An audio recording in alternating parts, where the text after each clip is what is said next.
Assalamualaikum sahabat cerita, kali ini saya akan bercerita tentang Sunan Ampel. Namun sebelumnya sahabat cerita, saya doakan semoga sahabat cerita selalu dalam keadaan sehat. Sunan Ampel merupakan salah satu wali Songo yang menyebarkan dakwahnya di tanah Jawa. Beliau memiliki nama lain yaitu Raden Rahmat. Beliau merupakan keturunan bangsawan karena ibunya merupakan putri dari kerajaan Champa di Vietnam dan ayahnya merupakan Sunan Gresik yang sudah saya ceritakan di video sebelumnya. Selain itu, beliau juga memiliki bibi yang merupakan keluarga di Istana Brawijaya yang berada di Jawa Timur. Pada suatu hari, Raja Brawijaya memanggil Sunan Ampel dalam rangka untuk menata kembali keadaan istana yang sedang suram. Ketika itu istana sedang dihadapi oleh sebuah cobaan. Adipati dan pembesar istana memiliki suatu kebiasaan yang buruk. Para adipati dan pembesar kerajaan istana tersebut tidak menjalankan tugas sebagaimana mestinya, bahkan mereka itu selalu melakukan hal-hal yang melanggar aturan istana dan mengumbar-ngumbar uang istana dan bergaya hidup mewah. Karena itulah Sunan Ampel dipanggil untuk menata para penggawa istana dan beberapa adipati istana tersebut ke kerajaan.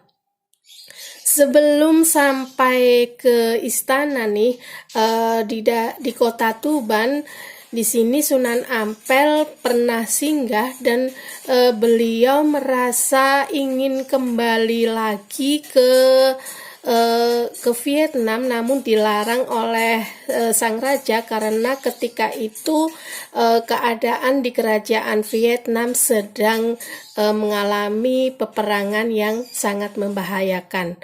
Sesampainya di kerajaan, beliau pun menjalankan tugasnya dan alhamdulillah berhasil.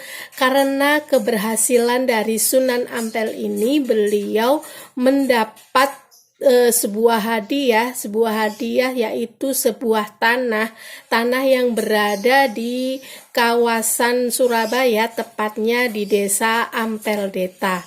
Kemudian Sunan Ampel pun di situ membangun tempat ibadah, yaitu sebuah masjid yang sampai saat ini terkenal dengan Masjid Sunan Ampel.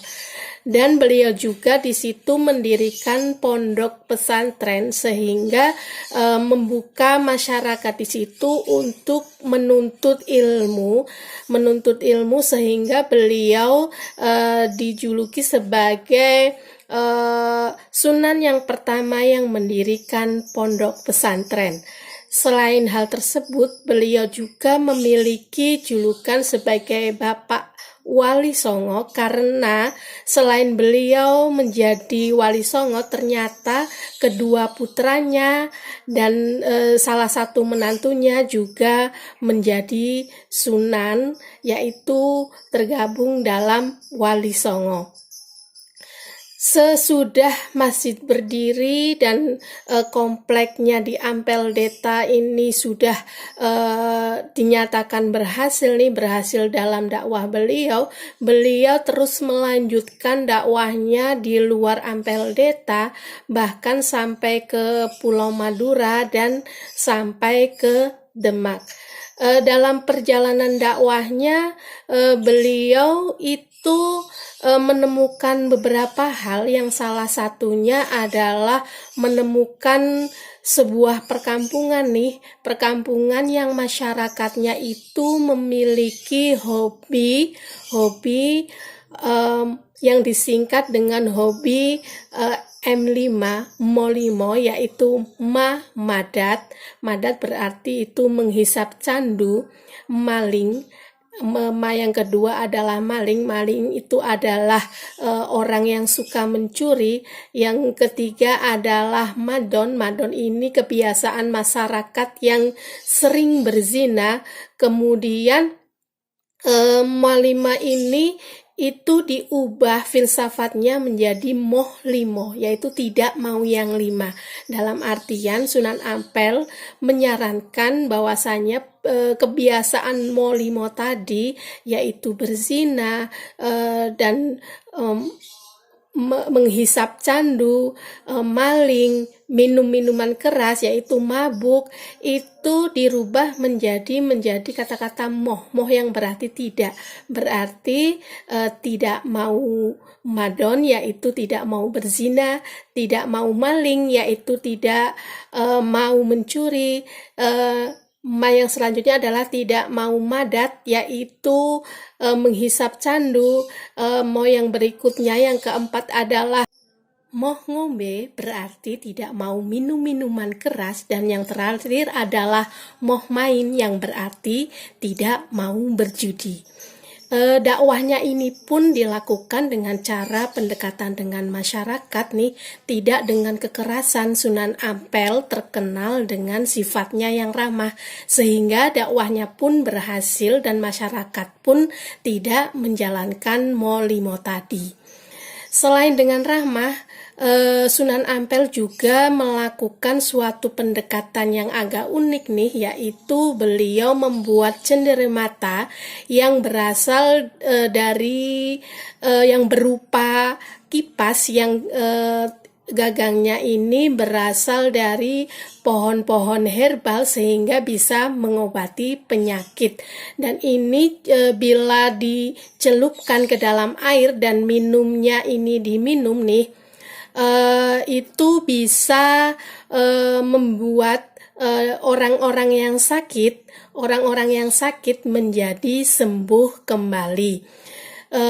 Kemudian untuk mendapatkan kipas ini sebagai cenderamata nih, Sunan Ampel mengajukan sebuah syarat yang menginginkan cenderamata untuk dijadikan obat nih berupa kipas, maka masyarakat harus syaratnya yaitu harus mengucapkan syahadat.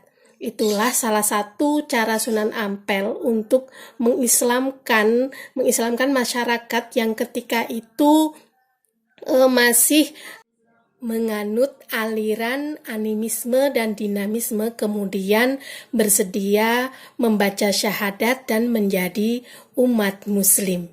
Seperti saya katakan tadi bahwasanya Sunan Ampel ini tidak hanya berdakwah di daerah Jawa Timur, beliau juga melakukan dakwah di luar daerah Jawa Timur, bahkan sampai ke kota Demak.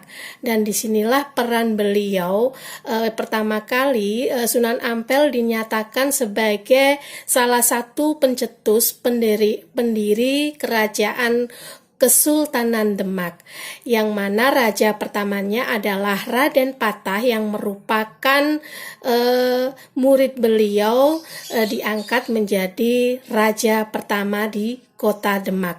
Selain itu, peran Sunan Ampel berikutnya adalah bersama Raden Patah tadi nih mendirikan Masjid Demak, yang mana dibantu oleh wali songo yang lain, yaitu Sunan Kalijaga, Sunan Gunung Bati, dan Sunan Bonang. Sehingga pilar di Masjid Demak ini dinamakan keempat nama Sunan tadi.